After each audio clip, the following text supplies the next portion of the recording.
So there's two things I'm trying to represent. That's all in one person. One person can literally take over the world, and that's what I plan on doing.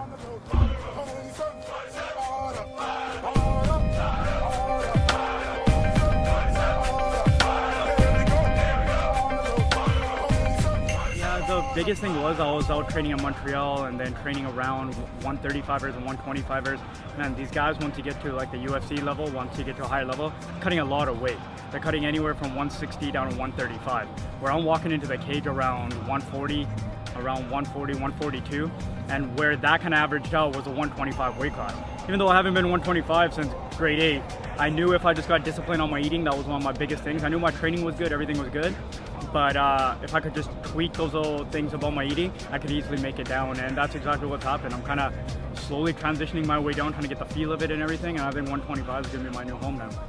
It's completely different, man. It wakes you up. It really just humbles you. It wakes you up. It shows you the level of the champ and the rest, right? And it's one of those things where you can't get discouraged and stuff like that. You go there and you learn, and they're amazing. They've become almost like a family real quick to me. They're so homely.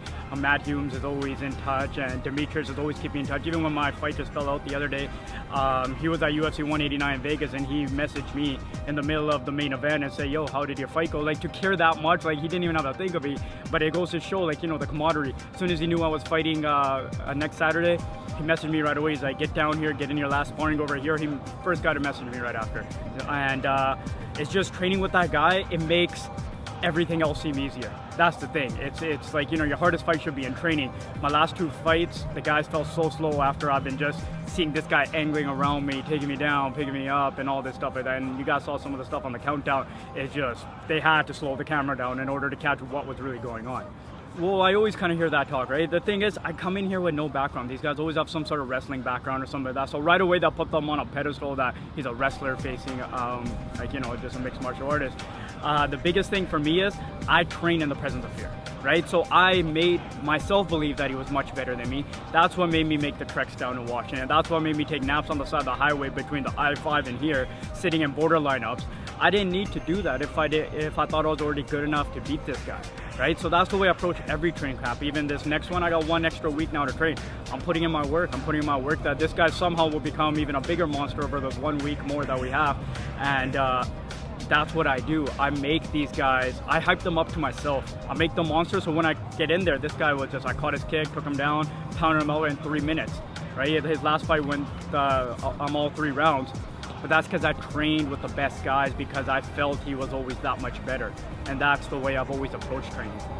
Yeah, Battlefield's a great home for me. I won my first belt there. I've made transition from amateur to pro in there. So there's a lot of comforts there, but I've never fought at the casino that we're fighting at. I've always fought at the River Rock. River Rock has always been my home, not the Hard Rock. But it doesn't really matter at the end of the day. It's just, I'm just there to represent whatever I need to represent. I represent my South Asian people worldwide, everywhere. I don't care what venue it is. At the end of the day, the cage closes, me and the guy in front of me. He's my obstacle. I got to get through him to take this vision even higher. I'm trying to represent basically a billion-person population that has not been touched. As much as people are talking about Ireland and all this stuff right now, 1% of my population will overtake any MGM in Mandalay Bay. And wait till you hear like a Punjabi song drop in a big arena, they're gonna have to change the sound system. I bring an experience to my fights. From the entrance, I take it seriously. From what I wear out to the fight, to the way I fight and the way that I enter the cage. It's all my traditional, my cultural ways that I've been raised around, and that's what I represent every time I go into these fights. I've had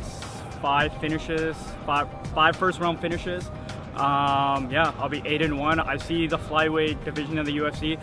I know I can take on majority of those guys. I go through their records, I go through their fights. I know I can stand with all those guys in there. I'm training with the best guy in the division, if not one of the best pound for pound fighters.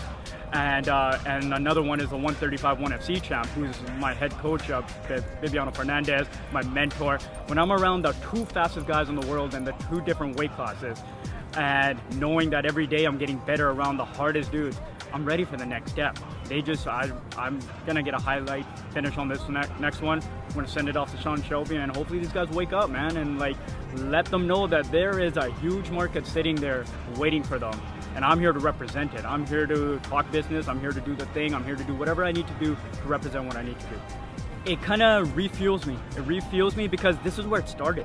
this is where, and the reason I love doing these runs in the morning, it doesn't even count as my training, is because when I first started, before I even knew how to throw a punch, I was looking at BC Place, I was looking at Rogers Arena, I was like, these are the arenas I'm gonna fill up one day. These are the arenas I'm gonna come back to. This is where I'm gonna go. And it's nice just kind of to be fighting at home and just kind of get an idea. Every morning I run faster here. I look at it. It's like having a live vision board in front of you. So having it on a piece of paper. It's in my room already, these two arenas. But to see it every morning live right there, it's completely different now. Going to Montreal, I'm training with the best guys. I'm picking up the best knowledge and knowing.